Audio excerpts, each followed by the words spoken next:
Hey everyone, and welcome back to another video on my YouTube channel. So recently I went on my Instagram. If you're not following me on there, please follow me on Instagram if you want to. You don't got to. I went on my story and I asked some questions. I said, give me some topics y'all want me to talk to in a series of upcoming videos. We are going to do a video on my spirituality, spiritual book suggestions. What did I grow up in? Because as y'all know, I grew up with a psychic mom and a psychic grandmother. So that was a whole whirlwind of spirituality in the house. House full of spirits. Let's get into today's video. I got a lot of spirituality questions because if you follow me on TikTok, you know a lot of my spiritual and supernatural encounters go viral. They get over like 1 million, 2 million views and shit like that. So instead of doing one video at a time, this video is just going to be Black Spirituality 101 from my perspective. Not everybody else, because spirituality is not a one-size-fits-all. It's from my perspective and how I grew up in it. And the first question that was asked to me is, identify when you realized you had spiritual gifts in your bloodline. The first time I realized that my mom was psychic is when she had a vision of her sister's death. And I was home from school because I was probably lying saying I was sick. And I was up at the table drawing and my aunt was in the living room watching General Hospital. My mom came out the room, it was the middle of the afternoon, and she was in a hyper state of panic.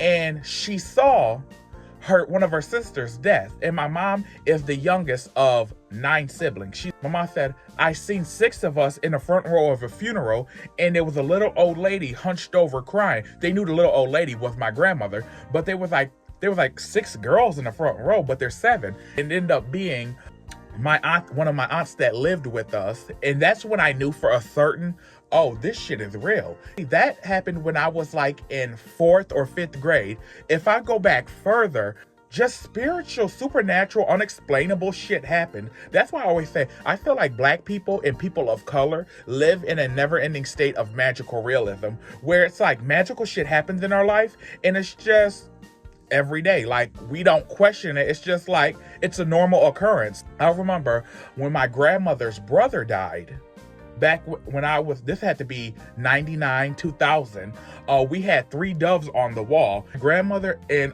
some of her daughters went down to Illinois, and me and my mom stayed back in the house up in Wisconsin. Grandmother loved spiritual shit, you know? So she had all types. She had crosses, she had the Sacred Heart picture. She just had spiritual shit all around. A minute before my aunt called from the hospital that my grandmother was at with her brother, you know, saying their final goodbyes and stuff like that. As me and my mom are watching TV in the living room, we hear something fall off the wall in the dining room. We walk into the dining room, and out of the 3 doves, the one in the middle fell down. It falls down, goes straight down the wall and behind the couch. Well, you know, when a picture falls off the wall, no biggie. You pull the couch out, you pick it up, you know, and you put it back up. We pulled the couch out, that dove fell off the wall, vanished into thin air. Then, when me and my mom are looking for it, our phone rings. My mom's sister saying to her, hey, you know, Uncle such and such passed away. And my mom said, I know. And they were like, well, how did you know? Because it literally just happened seconds ago where they're at. I was like, the dove fell off the wall. Well, did you pick it up? And my mom was like, it was gone. So omens and signs have always surrounded me growing up. I remember when I was younger, I used to see like shadow people and stuff like that. And a lot of people be like, ooh, that's evil, that's demonic. Ain't shit never happened to me. Don't let people put their fears or their perceived conceptions due to their spiritual bypassing or their religious bypassing. Don't let somebody put some evil shit onto your life. That's one of the advice I want y'all to take from this video. Don't let nobody put negative shit on your spiritual experience. Spirits show up in different forms. As long as your faith is greater than whatever you coming up against, bitch, you gonna be fine. So those are some of my early spiritual experiences where I was like, you know what? This shit is bigger than you. And then when I started asking questions, because I've always been a nosy child in adults' business, we had an ancestor who was on a plantation, but she would give wise counsel to people who would come to her about events that would be coming up within their lives on the plantation. And from her, It just continued to hit generation after generation, and it skips a lot of generations. Like a lot of the guys in the family, I'm one of the few ones who have it, but I'm not like some Long Island medium. So don't come up to me and be like, what did my grandpa say? And I'll be like, honey, your guess is as good as mine. I'm still trying to figure out what my grandpa's saying. My family is full of free-flowing spiritualists. We have those who love the Bible and religion and love the organization and the command of it. You have other people who are just free-flowing spiritualists, and you have most of them who are just be like, you know what?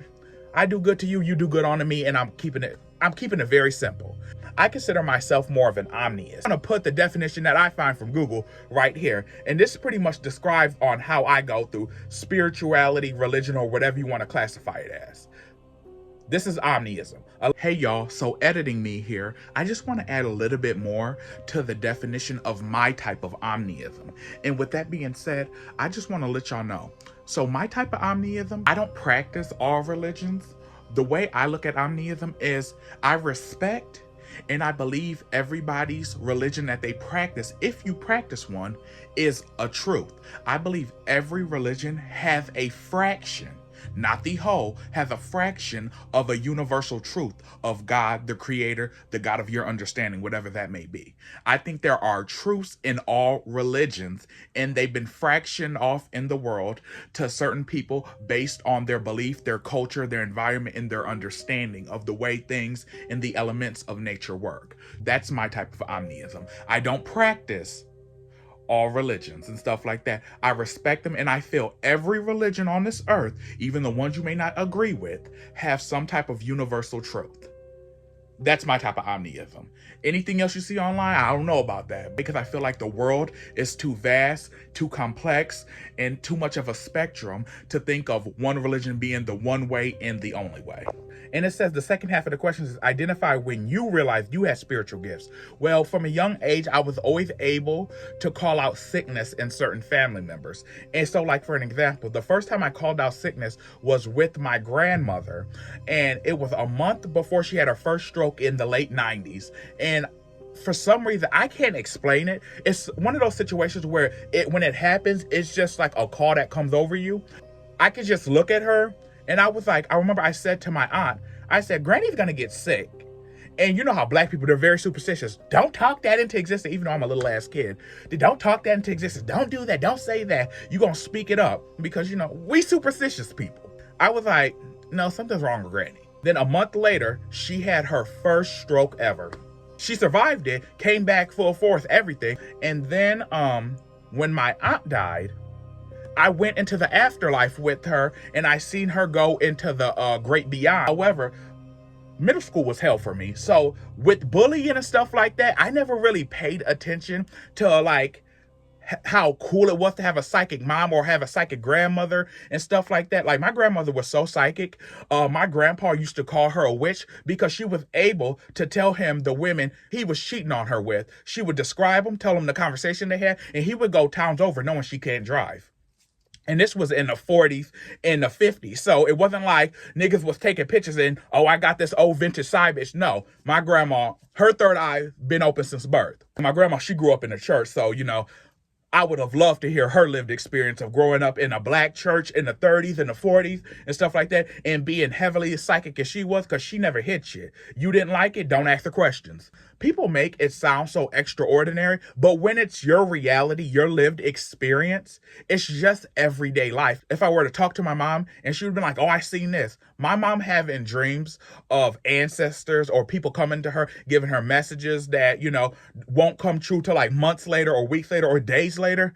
It's nothing to nobody in my family because it's just our reality. It's, you know, my mom's always been the aunt that people know when she has a dream, okay, listen to it. You may not like the message, but you're going to be grateful for it because there's a reason she got it. Somebody asked me to explain more on the different spiritual gifts you have seen in other family members outside of yourself. Well, my mom has visions and stuff like that, like when she's up, not just in her dreams. She has them when she's up, she has them when she's sleeping. I have a lot of mines mainly come for me in the dreams. My grandmother, she was clairvoyant.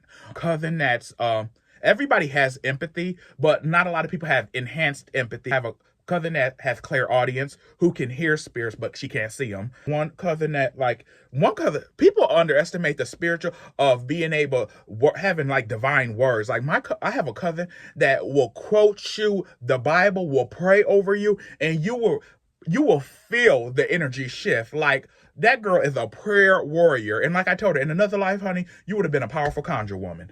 She intercedes like nobody's business. I have like a couple cousins who like get into crystals and stuff like that.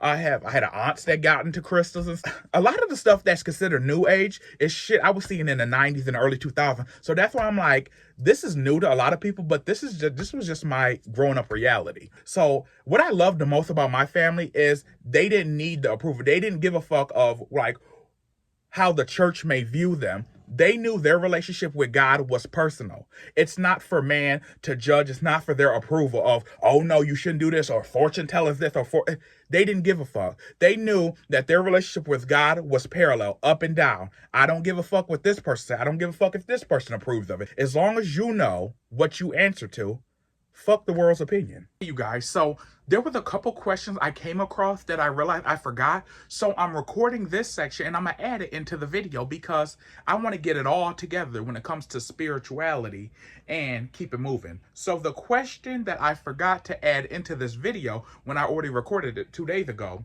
was, one last question: how does one activate your spiritual abilities?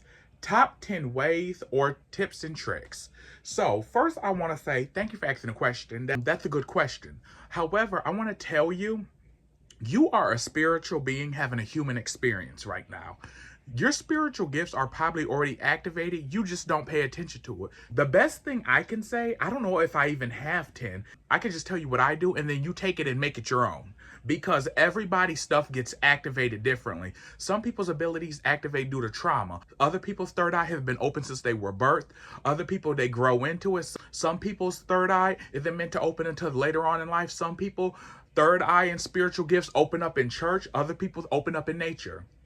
So it all depends on the person. There's no one set trick to activate everybody, because what works for one won't work for the others. And if it worked that easily, everybody would be doing it. However, some of the tips and tricks that I'll give you that I said that you can make your own is, first of all, destimulate yourself. Destimulate yourself from social media, anything, and learn to get one with yourself. Also, heal your trauma. Healing is a roller coaster. It's up and down. It's a never-ending thing. You will be healing for the rest of your life. So when I say heal, start trying to heal your childhood trauma if you have any, because not everybody has it. If you have early teenage trauma or relationship trauma or family trauma or trauma with other males or other females and friendships, whatever it is, heal your trauma before you get into any type of spiritual path. Because if you don't heal what hurts you, it'll fuck you up in your later years. So healing, and that healing ain't no joke. That's going to take you from up to down again. It's going to wring your ass out. It's not pretty. It's not, but it's worth it, because you deserve the best version of you so you can start helping other people. But first, you got to help yourself before you even help or give advice to anybody about anything. Pray in nature. As my grandma used to tell me, and as I stand on, if you want to get in touch with God, go to the things that God made that man has not corrupted. Now, see, I'm not against churches. However, the thing is, churches are man-made, and stuff like that. When you go to things that man has made, you have the ability to see the corruption within it. When you go out into nature, those are elements God made. Have mankind corrupted it with pollution and global warming? Yes. However, when you think of water, when you think of air, when you think of dirt, when you think of grass, when you think of the force of wind, those are things that predate us. They were here before our arrival. So go to things that man haven't corrupted and God made. Pray in nature, Prayer can be a conversation. It's not quoting scriptures. Prayer doesn't belong to a certain religion. It's like the Bible don't belong to Christians. It's for anybody who needs it. Those who seek, they shall find. God doesn't belong to one religion. You can have God and never step foot in the church, or never step foot or claim any denomination. God is for the people. Jesus, if you believe in Jesus Christ, he is for the people, or whatever higher power you believe in that brings you peace. Because if it brings you peace, honey, that's good enough for me. Honey, what you eat ain't gonna make make me shit. Do a spiritual bath, you know, cleanse that ori. Your ori is your higher self, your head, you know, cleanse that, you know. Maybe I use water, mint, a little bit of eucalyptus, you know. A camphor block, that's gonna get you right, you know. Cleanse that head, because sometimes you don't need a whole spiritual bath.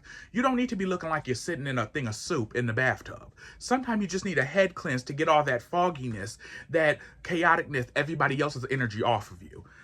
Fasting, and when you fast, don't tell anybody, because whenever you fast and tell people, the enemy, for the lack of a better term, will get to you. They'll know you're trying to do something for a specific purpose, a spiritual purpose, and then they'll put all these temptations in your past. So if you fast, and fasting doesn't just have to be from food. Fasting can be from technology. Fasting can be from TV. Fasting can be for any vice or thing that you don't have control of, and it's hard for you to put down. It could be food. Food is the most obvious type of fast. However, it can be all types of things. If you have a bad getting high, fast from smoking weed for a week. You know, fast from drinking alcohol, fast from social media, fast from food. It can be any type of fast. Anytime you put down something that you love for a higher purpose or a spiritual calling, it's a fast. But you keep it secret until it's done and you got the solution that you were looking for. And honestly, when I say pray, at night before you go to bed, pray to your spiritual court, God, your team, the God of your understanding. Pray and ask for revelation. Ask them, God, please begin to reveal in a way that I can handle it, my spiritual gifts and abilities that will make me my highest, most healed, most helpful self in this world. Not only to my family, my friends, but also to myself in my court and my heart. Ask God in your spiritual court to show you your spiritual gifts in ways that you will understand, in ways that you will see also. Don't just ask for it, because it could be unfolded and you won't know what to look for. So yeah, when you pray, just ask God to reveal it to you in ways and signs and synchronicities that you'll understand, because I don't believe in coincidences. So yeah. So that's how I would recommend you try to activate your spiritual gifts. I wish you the absolute best. Be careful. Always go with caution. Anything that makes you feel uncertain, do not do it. Okay? What works for one will not work for you. What works for one may fuck you up. So yeah, pray about it and ask for signs that only you will recognize. Somebody asked me, what would I classify myself spiritually?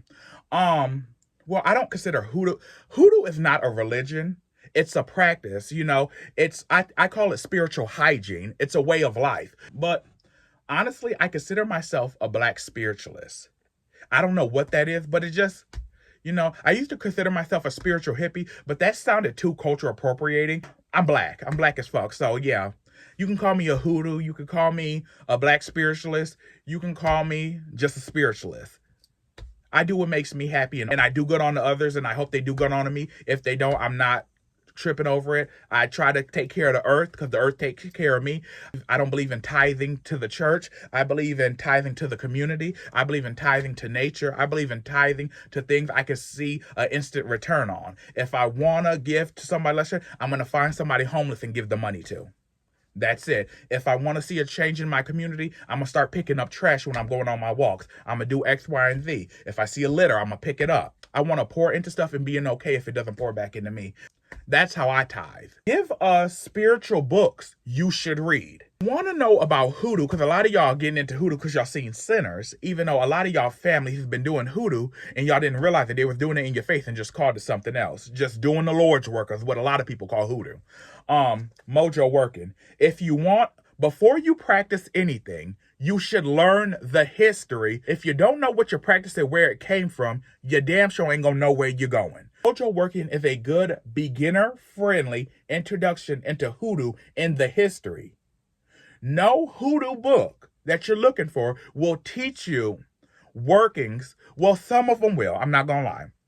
However, hoodoo is not a one-size-fits-all. So what people did down south, your family may have done something different up north. Sometime you'll hear people give you several different ways to do road openers, blockbusters, you know, protection workings, love workings, domination workings. And you'll be like, well, this person said it this way, and this person said this. That's because it's not a one-size-fits-all. Every region and family does it different. Voodoo medicine. See, this is mainly like if you're into like herbalism and stuff like that. It gives you plants Like, for example, this is a page on mullein, and it gives you what it can do. You know how like mullein can help if you have asthma or breathing problems, or you need lung detox and stuff like that. It gives you a picture of what the plant looks like, and it tells you the properties of what it can do. Because let's be real, a lot of our people didn't teach us this, so we have to learn it wherever we can get it.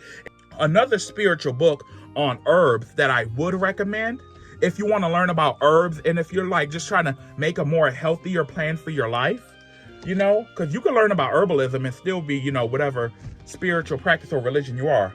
Scott Cunningham's Encyclopedia of Magical Herbs. See, I think this is such a good book. Now, this is by a white dude. Sometimes they be having good books. Like, this isn't a book specifically for Black spiritual. This is just one of those books that's just for, like, you know, spiritual, magical, woo-woo type people's purposes. So anybody could read this book. And this is just one of those books where it'll show you the different things that you can use. So like, for example, it'll tell you what you could do with a coconut, right? It'll tell you the name, the gender, because if you didn't know, herbs, fruits, and vegetables, they all have gender. Yes, like we do. It'll tell you the planet it aligns with, like the coconut aligns with moon. It's a feminine fruit, you know, and stuff like that. Its element is water. You can use coconut for purification, protection, and chastity and stuff like that. And it gives you like a little detail. So Scott Cunningham's Encyclopedia of Magical Herbs. Another book I recommend is Power of the Psalms. So as you guys know, in Black spirituality, the Bible goes hand in hand. The only way you're going to connect with your ancestors is sometime to connect with your ancestors. The way I learned, you have to use the techniques that they used in life. So if you had a praying grandmother, if you had a grandma in the church, you got to use the Bible to communicate with her, because that's how she did her spiritual hygiene and her practice in life. You can't think your grandma, who was, you know, a mother of a church, is going to talk to you through tarot cards. Nothing against tarot cards, because, you know, if it works for you, it works for you. However, if your grandma was into them hymns and stuff like that, she ain't going to be talking to you through the Six of Pentacles.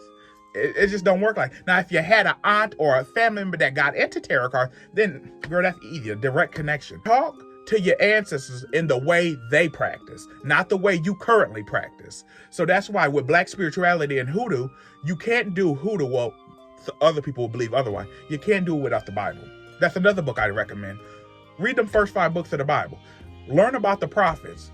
You're going to learn how to, there's Hoodoo all up and through the Bible. They ain't going to tell you that because they want to make it sound like it, honey, the Bible is a spell book.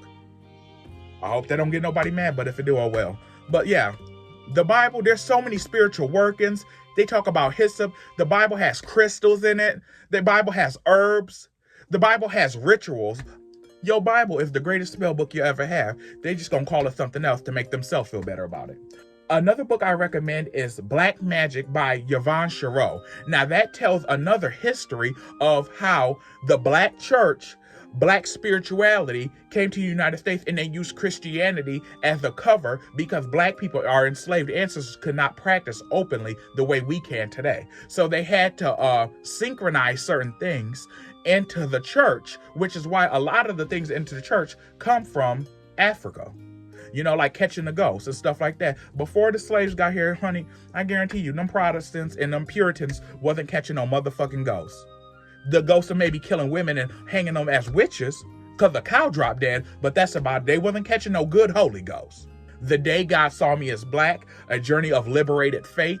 That's one of those books that'll help you deconstruct what you thought you knew and give you a new perspective while still being comfortable of your understanding of Christianity. I think everybody who's heavy in religion or in spirituality should always deconstruct what they were learned, who they were learned by, and who's doing the teaching, because the people who are in power will always skew it to look a certain way. The Annotated African American Folktales. Before you learn about African mythology, which is so rich and beautiful, learn about your own backyard's mythology. And as African Americans, we got a lot. So I recommend this book by Henry Louis Gates. You know, he's the one who does Find Your Roots and stuff like that on PBS. Side note, save PBS.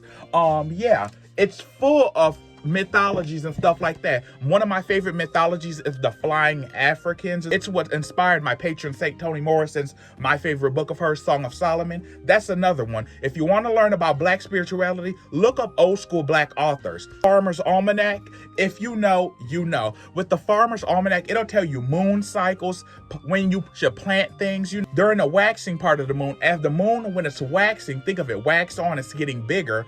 That's a good time to call in abundance. When after a full moon and the moon starts to get smaller, getting waning, that's a good time to cleanse, release stuff down as stuff in life in the moon cycles get smaller. So, if you do spiritual praying, working by the moon cycles, you never go wrong, because if you feel like I feel, God made everything. When you honor nature, when you honor the moon and stuff like that, you're honoring his creation. And if you know, you know. Another book I would recommend is the Handbook of Ebo Religious Concepts. Now, this is a good book to learn about the history of the African traditional religion of Ifa and stuff like that. Now, I love learning about African traditional religions. I love learning about the Yoruba people, the Ebo people and stuff like that. I love the Ebo belief around reincarnation. That resonates with me a lot. However, I don't jump into nothing without doing my history first. If you don't take anything from me, whether it's religion, spirituality, anything I say, do your own research and show your own self-approved before you jump into anything blindly. Whenever you hear spiritual advice online, take it in, let it resonate, but take it with a grain of salt and then customize it for yourself. Because once again, spirituality is not a one-size-fits-all. If I say this is what brought me abundance, that can make you bankrupt spiritually if you don't personalize it and make it your own, because everybody's spiritual team is customized to their own bloodline. Any spiritual books, remember, they're not going to teach you everything. They're going to keep you on a need-to-know basis. They're going to give you just enough, and then your spirit team, your intuition, your ancestors got to do the rest. So these are the Zora Neale Hurston books I recommend if you want to know about Black spirituality, hoodoo and voodoo. Hoodoo and voodoo are two different things. They're cousins from the same family, but they're two different people. Toni Morrison, I would recommend with Toni Morrison's book, Sula and the Song of Solomon, a movie with spiritual themes. So probably you're talking about Black spirituality and stuff like that. Daughters of Dust, you really have to pay attention and watch that one. To Sleep with Anger, that's an old school one. Eve's Bayou, Avi, everybody always gives that one. Sinners, as y'all see, because it's all up and through, is Toni Morrison's Beloved. The Color Purple, because if you know, you know, that whole curse. Girl was doing whole root work in front of conjured his ass, rooted his ass as she should. Skeleton Key. And honestly, I have some short films that I've watched over these last year and a half that I've really loved that has hoodoo themes. I have screenshots of them on the screen so you guys can watch those for yourself. And I might have them linked in the comments down below so you can just click on them. But that may be doing too much work because I'm lazy. So I'll have them on the screen so you guys can screenshot it or type it in if that's what you want. How did you get started with inner child healing? So the first thing I did is to admit that I was hurt. When I admitted that something in my childhood hurt me, I had to dig deep to find what is the genesis. So say if I was embarrassed in school because of the way my clothes fit, I had to dig deeper. This is not it, but I'm using it for the lack of a better example. So say if I was embarrassed in school due to my clothes, so I had to ask myself, okay, why did my clothes look so embarrassing? Was it because they were ugly? No, it was because you couldn't afford the trending things that were in school, so you got made fun of. So what that goes back into is, okay, you couldn't afford it. So with afford, that comes from money insecurity. How was your home life? Did you have home insecurities and stuff like that? Was it tight with finances? Did you have to sacrifice a lot? Did your parents have to sacrifice a lot? Did you have to go without? I would follow that line of hurt back to, okay, money insecurity, not having enough, because get out of the superficial of what people said about you. I look at it like, okay, I was bullied. What was I bullied for? My clothes. My clothes come for you have to buy clothes. So that's financial wound. Okay, could we afford it at home, or did they just choose not to buy it? We couldn't afford it at home because there was a lack of money. The trigger is within the substance of lack. Not having enough. Is that why you overcompensate as an adult? So you have to just find your triggers. You have to find your errors and your flaws in your adulthood and just trace the line back to where it started from, because you'll see yourself as being bullied, but it's always deeper than just being bullied. Where does the bullying come from? Why does it trigger you so hard? Because people gonna talk shit about you even when you're perfectly healed. So If you don't know why the bullying triggers you, you're never going to get to the source of the issue. So if you're a people pleaser, okay, why go back to see why do you feel like you need to please people? Are you pleased with yourself? It's easy to label something as like, oh yeah, I was bullied. But what is the genesis that caused that? Because once you find the genesis, the seed that was planted, you can kill it by the root. Because a lot of people think their healing is just calling a thing and they chop it down, but you forget you can chop down a plant, but if the plant still has roots, it's still gonna grow. So you gotta kill it from the root up.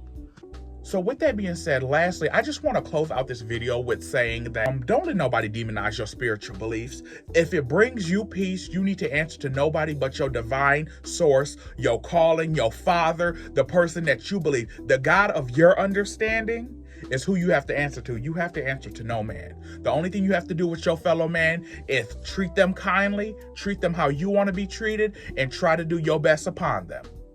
And stay away from the ones that want to hurt you or discredit your beliefs, your ideologies, or your living standards. Or anybody who have ideologies of religion that are really based in hate. Really grateful for the spiritual world and the spiritual family I grew up in. To have family members that know the Bible. It's their testimony. It's their backbone. It's their strength. You know, the Father, the Son, and the Holy Spirit. I have family members that are just like, you know, they're one with nature. They're divine. They meditate and stuff like that. I got family members that, you know, don't get into any of it, and they more peaceful than all of us, you know, the ones in religion and the ones in spirituality. Grateful to be raised by so many openly free-flowing spiritualists who had less judgment and more of let's learn together. Let's be a community. Let's be a collective instead of, you know what, you go over there. Oh, I don't know.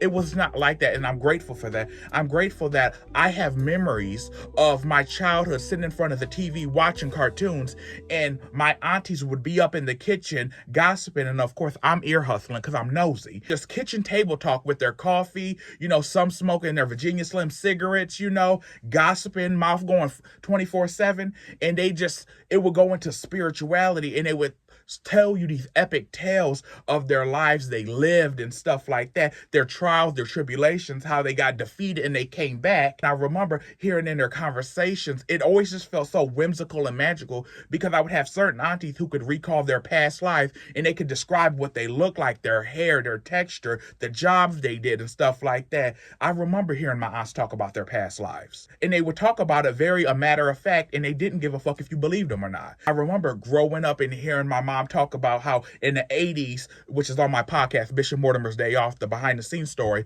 of when my mom and my grandma, before I was born, because I was born in the 90s, when they lived in a haunted house in the 80s and stuff like that. I remember that those stories are the ones that permeate my mind to this very day because it was kind of just like my own family's folklore. It was a very rich upbringing where I just grew up on those stories of, you know, human existence, spiritual existence, and everything combining in one, and you still rise to the top because your faith is greater than what you're going to come up against. And you will come up against some hell. But here's the thing, you can always defeat it. You can always get through it with your belief, with your practices, with your consistency and discipline. It was just a rich life that I've lived, and I have so much more to live, and I'm just grateful that I'm such an open-minded individual. Grateful for all my magical and whimsical and religious aunties, and I truly believe the reason why there's so many different religions is because God shows himself to different people in different ways in which they can understand, in which that he can communicate with them. So it's not meant for you to understand every religion, but I damn sure don't believe that there's only one religion is the one way and the only way. No, the world is too big to have that much ego to think your way is the only way. That's how I plead the fifth. That's just what I plead.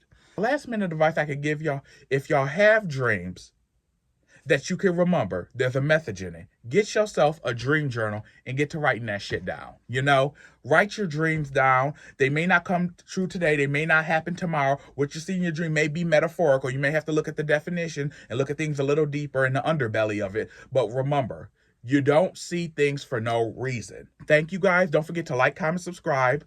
I have so many more videos because I have so many questions that they asked me on Instagram. So I was like, this could just be a series of different questions they asked me, and I could do these little short videos. But the videos are never really short the way I be yapping. So thank you guys. Like, comment, subscribe, and I will see you guys at the same time, same place next time. Bye, you guys.